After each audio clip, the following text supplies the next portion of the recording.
Creepypastas. The Rake. El rastrillo. Durante el verano del 2003, unos sucesos en el noreste de Estados Unidos relacionados con una extraña criatura en aspecto humano despertaron un breve interés en los medios de comunicación locales antes de que se decretara un aparente apagón informativo respecto al acontecimiento. Apenas quedó información intacta debido a que la mayoría de los relatos y escritos publicados en internet sobre aquella criatura fueron misteriosamente eliminados, principalmente localizados en el estado rural de Nueva York y alguna vez hallados en Idaho. Autoproclamados testigos contaron historias de sus aparentemente encuentros con una criatura de origen desconocido, las emociones bien desde desniveles extremadamente traumáticos de miedo e incomodidad hasta una sensación casi infantil de alegría y curiosidad. A pesar de que sus versiones publicadas ya no se encuentran en ningún registro, los recuerdos siguen siendo muy poderosos. Varios de los implicados empezaron a buscar respuestas en ese mismo año. A principios del 2006, la colaboración había sido un acumulado de 2 decenas de documentos fechados entre el siglo XII y la actualidad, que abarcan 4 continentes. En casi todos los casos, las historias eran idénticas. He estado en contacto con uno de los miembros de aquel grupo y he podido conseguir algunos extractos de su próximo libro. Una nota de suicidio, de 1964. Mientras me preparo para quitarme la vida, siento la necesidad de aplacar cualquier sentimiento de culpa, de dolor que pueda provocar a causa de este horrible acto. No es por culpa de nadie más que de él, porque fue el causante de que mi sueño fuera interrumpido y me incorpore sobresaltando ante la extraña sensación de estar siendo observado por una extraña entidad que se encontraba dentro de mi dormitorio, ocultando la mitad de la penumbra. En aquel momento gobernaba en aquella habitación. Pocos días después de aquella vivencia, volví a despertarme nuevamente a mitad de la noche, acojándome y cubriéndome con mi propio sudor, aunque en aquella ocasión logré observar los contornos de la figura en aquella grotesca criatura. Aquello empezó a volverse algo cada vez más frecuente, permitiéndome que cada vez pudiese observar con mayor detalle los rasgos de aquel ser. Escuché tenuemente su horrible y quebrantada voz. Contemplé cuán pálido y esquelético era su cuerpo, y en nuestro último encuentro logré mirarlo a sus ojos. Desde aquella no pude conciliar el sueño. Sin miedo a lo que pueda experimentar la próxima vez que despierte, ahora nunca más volveré a despertar y podré descansar finalmente, evitando así que aquella criatura vuelva a atormentarme. Os quiero mucho a todos. No dudéis, pero yo aguanto más este tormento. Adiós. En la misma caja de madera donde se encontraba aquella carta había 2 sobres vacíos dirigidos a William R. Rose, presumiblemente su mujer e hijo, junto a una carta personal suelta sin sobre. Querida Lane, he rezado mucho por ti. Una entrada de diario traducida del alemán. He experimentado el terror más grande de toda mi vida. He experimentado el terror más grande de toda mi vida. He experimentado el terror más grande de toda mi vida. Veo sus ojos cuando cierro los míos. Son enormes huecos. Me vieron atravesando mi alma. Su mano húmeda. No volveré a dormir. Joder, horripilante su voz. Bitácora de un marino, 1691. Aquello vino mientras dormía. Desde los pies a mi cama sentí una extraña incomodidad sensación. Dios mío, se lo había llevado todo. Debemos regresar a Inglaterra. No volveremos de aquí de nuevo a petición suya. Testimonio de una supuesta víctima, 2006. Hace 3 años acababa de regresar de un viaje de las cataratas del Niágara con la familia para celebrar el 4 de julio. Todos nos encontrábamos agotados de un día conduciendo, así que mi marido y yo nos acostamos y a los niños nos fuimos a dormir.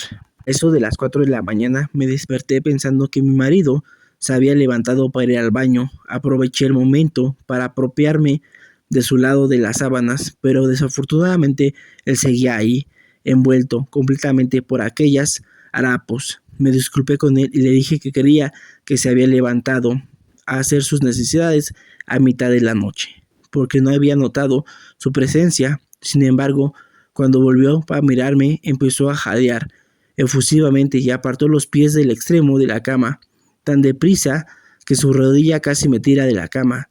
Entonces me agarró y se me quedó completamente en silencio. Después de adaptarme a la oscuridad durante medio segundo, fui capaz de ver cuál era la causa de aquella extraña reacción. A los pies de la cama, sentado y de espaldas a nosotros, había lo que parecía ser un hombre desnudo o una presencia de un perro grande y sin pelo. La posición de su cuerpo era inquietante y antinatural, como si lo hubieran atropellado un coche o algo así.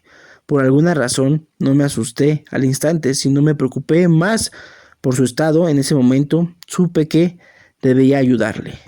Mi marido trataba de mirar aterrorizado por encima del brazo y la rodilla de aquel ser, puesto que en este permanecía sentado en posición fetal, dirigiéndome de vez en cuando su mirada antes de regresar a observar a la criatura. En una ráfaga de movimientos, la criatura escabulló por un lado de la cama y luego se arrastró velozmente mediante una especie de extraña sacudido a lo largo de la cama hasta que estuvo a menos de medio metro del rastro de mi marido. La criatura permaneció en completo silencio durante unos 30 segundos, o probablemente cerca de 5, pero pareció una eternidad, observando a mi marido. Sin embargo, un movimiento a otro, la criatura colocó rápidamente su mano derecha en una de sus rodillas y salió disparado hacia el pasillo que llevaba a las habitaciones de los niños. Grité en pleno pulmón ante tal intención que podía tener tal ser y corrí todo lo que me permitían mis adoloridas piernas hacia el interruptor de la luz, planeando detenerlo antes de que hiciera daño a mis hijos. Cuando llegué al pasillo, la luz de nuestros dormitorios era lo suficientemente potente para poder distinguirlo. Agapasado y encorvado unos 6 metros de distancia, aquello se dio la media vuelta y se quedó mirándome directamente, lo que permitió percatarme de los numerosos salpicaduras de sangre que adornaban su blanquecizo cuerpo. Acción de uno de los interruptores de aquel pasillo que se encontraba más cerca de nuestra habitación, y me percaté de que estaba lastimando severamente a nuestra hija Clara con sus filosas garras. La criatura bajó corriendo las escaleras cuando se percató de cómo mi marido y yo nos acercábamos velozmente en auxilio de nuestra pequeña. Armados con lo primero que fuimos capaces de agarrar de la habitación, estaba muy mal herida. En último momento de lucidez, antes de que su corta vida se apagara, fue capaz de exhalar: "Es el rastrillo". Aquella noche mi marido estrelló su coche contra un lago mientras llevaba a nuestra hija al hospital. Ninguno sobrevivió. Al ser una pequeña ciudad, la noticia se difundió rápidamente. La policía ayudó al principio y el periódico local también se interesó mucho. Sin embargo, la historia nunca llegaron a publicarse y las noticias de la televisión local tampoco hicieron ningún seguimiento. Durante varios meses mi hijo Justin y yo alojamos en un hotel cerca de la casa de mis padres. Cuando decidimos regresar a la casa, empecé a buscar respuestas por mi cuenta. Finalmente localicé a un hombre en el pueblo del lado que tenía una historia similar. Nos pusimos en contacto y empezamos a hablar de nuestras experiencias. Sabía otras 2 personas de Nueva York que habían visto a la criatura, a la que hora que empecemos a referirnos como el rastrillo o The Rake para aquellos nativos que hablan inglés. Nos llevó a los 4 unos 2 años enteros de búsqueda en internet y escribir cientos de cartas para llegar a una pequeña colección de lo que creemos que eran relatos del rastrillo. Ninguno de ellos daba grandes detalles, simplemente eran historias sin ningún tipo de evidencia o meros intentos de seguimiento de la criatura. Por ejemplo, uno de los diarios que examinamos, que contenía aparentemente una entrada a la criatura en sus 3 primeras páginas, pero jamás volvió a mencionarlas después de aquellas. Asimismo, el diario de a bordo de un marino que no explicaba nada de su respectivo encuentro con aquel ser, solo que el rastrillo le exigió que se marcharan. Esa fue la última anotación de aquel diario. Hubo, sin embargo, muchos casos en los que el avistamiento de la criatura formaba parte de una serie de visitas a la misma persona. mencionando que aquella les había hablado cómo le había ocurrido a mi hija. Eso nos llevó a preguntarnos si el rastrillo había visitado a algunos de nosotros antes de nuestro último encuentro con este ser. Coloqué una grabadora digital cerca de mi cama y la dejé funcionando toda la noche. Todas las noches durante 2 semanas, cada día al despertarme, repasaba tediosamente los sonidos que hacía revolcándome en la cama. Al final de la segunda semana, ya que me había acostumbrado al sonido ocasional que hacía mientras dormía, recorría la grabación a una velocidad de 8 veces superior a la normal. A pesar de ello, tardaba casi 1 hora en escucharlos cada día. Sin embargo, el primer día de la tercera semana me pareció oír algo diferente. Lo que encontré fue una voz chillona, era el rastrillo. Por más empeño que ponía, no lograba escuchar con suficiente claridad como para empezar a transcribirla. Aún no he dejado de nadie más la escuche. Todo lo que sé es que lo oí antes y en esa ocasión creo que habló cuando se encontraba sentado delante de mi marido. No recuerdo haber oído nada en ese preciso momento, pero por alguna extraña razón la voz de grabadora me devuelve inmediatamente a ese momento. Los pensamientos que debieron pasar por la cabeza de mi hija me alteran mucho. No he visto el rastrillo desde aquella vez que arruinó la vida, pero sé que he estado ahí, en mi habitación mientras dormía. Sé y temo que una noche me despertaré y lo veré mirándome fijamente. Gracias, si te gustó esta historia, recuerda darle like y compartirla.